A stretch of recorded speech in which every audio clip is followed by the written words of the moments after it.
গতকাল সংশোধনী আইন ও ওয়াকফ আইন প্রত্যাহার সহ একাধিক দাবিতে আইএসএফ এর কর্মসূচিতে ধর্মতলা তুলকালাম কাণ্ড বাঁধে।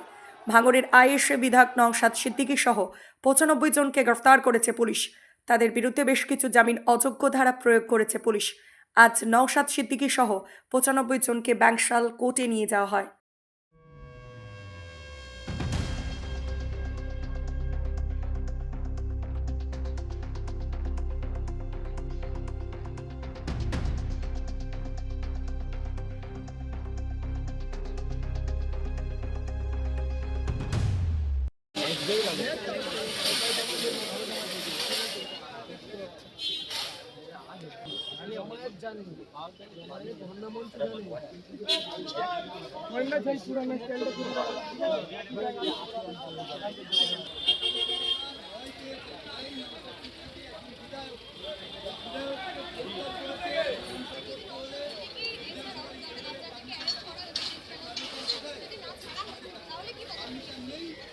আপনারা দেখছেন আনন্দ বাংলা, সবার আগে।